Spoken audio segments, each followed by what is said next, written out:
Baik, bismillahirrahmanirrahim. Assalamualaikum warahmatullahi wabarakatuh. Bapak Ibu sekalian, kembali lagi di channel kami Papa Ruby, media belajar dan berbagi bagi guru di Indonesia.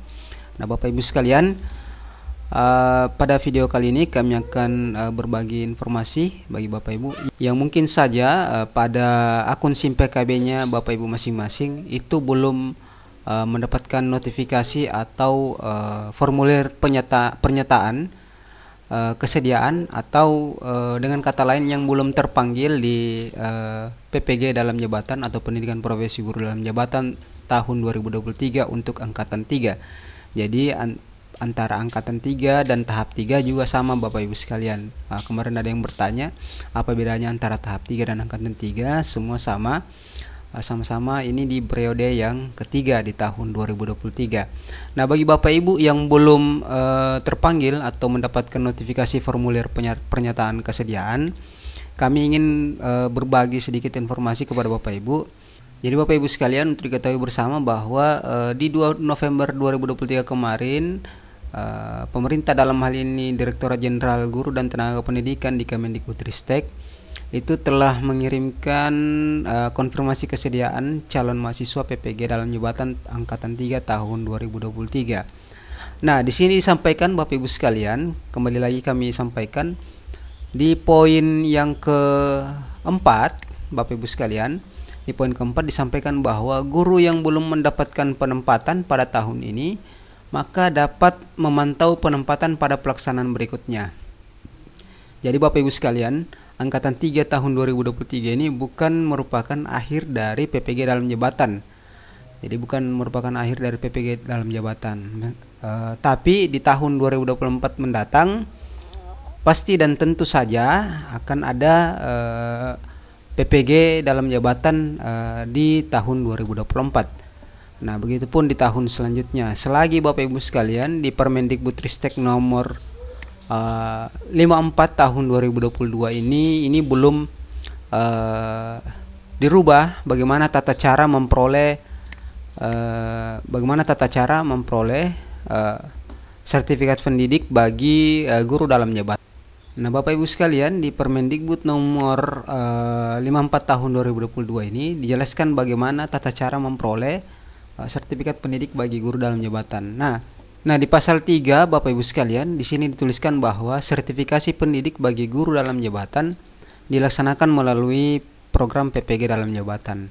Nah, lebih lanjut di pasal 4, guru dalam jabatan sebagaimana dimaksud dalam pasal 3 merupakan guru dalam jabatan yang diangkat sampai dengan tahun 2025.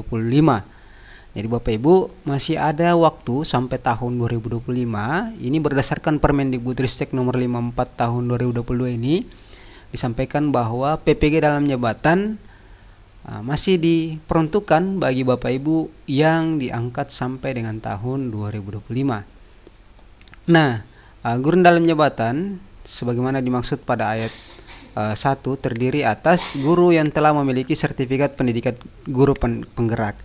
Jadi Bapak Ibu yang sudah atau saat ini masih mengikuti program pendidikan guru penggerak atau calon guru penggerak di angkatan 9, angkatan 8, 9 dan 10, maka tentu saja nantinya Bapak Ibu akan langsung otomatis mengikuti ujian untuk PPG dalam jabatan. Meskipun di angkatan 3 ini Bapak Ibu belum mendapatkan notifikasi. Nah, kemudian di bagian B, guru yang telah mengikuti pendidikan dan latihan profesi guru namun belum lulus ujian tulis nasional atau uji kompetensi pada akhir pendidikan dan latihan profesi guru. Nah, ini bagi Bapak Ibu yang sebelum munculnya PPG dalam jabatan atau masih dalam status peserta PLPG dan belum lulus ujian tulis nasional. Dan ini sudah mungkin saja sudah diselesaikan di angkatan 1 dan angkatan 2 kemarin. Nah, kemudian yang ketiga Bapak Ibu sekalian, guru yang belum memiliki sertifikat pendidik yang tidak termasuk guru sebagaimana dimaksud dalam huruf A dan B. Jadi Bapak Ibu yang tidak termasuk dalam dua kategori ini pasti akan mengikuti PPG guru dalam jabatan. Nah, Bapak Ibu sekalian, adapun persyaratan yang harus dipenuhi sebagai calon mahasiswa PPG dalam jabatan, Di sini disampaikan bahwa Bapak Ibu sudah aktif mengajar selama 3 tahun terakhir. Kemudian kualifikasi sarjana S1, kemudian memiliki NUPTK, kemudian berusia paling tinggi 58 tahun. Manakala Bapak Ibu sudah berumur 59 tahun, maka tidak diperkenankan lagi untuk ikut PPG dalam jabatan. Kemudian sehat jasmani dan rohani, bebas narkotika, berkelakuan baik, dan terdaftar pada Dapodik. Nah, selanjutnya Bapak Ibu, di pasal 14 disampaikan bahwa penentuan keikutsertaan calon mahasiswa sebagaimana dimaksud pada ayat 2 dengan mempertimbangkan kriteria. Jadi ada 4 kriterianya Bapak Ibu. Yang pertama dan utama adalah masa kerja yang paling lama. Nah, di angkatan 1 dan angkatan 2 kemarin, ini yang diprioritaskan Bapak Ibu sekalian, masa kerja yang paling lama. Kemudian usia yang paling tinggi. Kemudian satuan pendidikan yang berasal dari daerah khusus. Kemudian yang terakhir adalah perolehan nilai hasil seleksi paling tinggi. Jadi ini urutan-urutan bagaimana proses pertimbangannya Bapak Ibu. Mungkin kenapa Bapak Ibu belum terpanggil atau mendapatkan notifikasi. Mungkin Bapak Ibu bukan termasuk masa kerja yang paling lama, kemudian bukan termasuk usia yang paling tinggi, dan bukan termasuk satuan pendidikan yang berasal dari daerah khusus.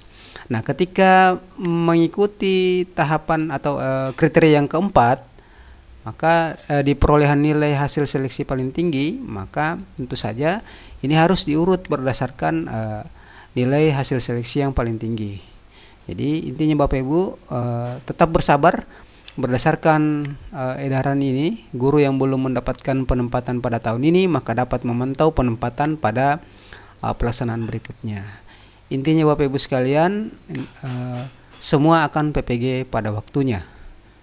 Jadi demikian informasi Bapak Ibu sekalian dari kami. Semoga informasi ini bermanfaat. Kami akhiri. Assalamualaikum warahmatullahi wabarakatuh.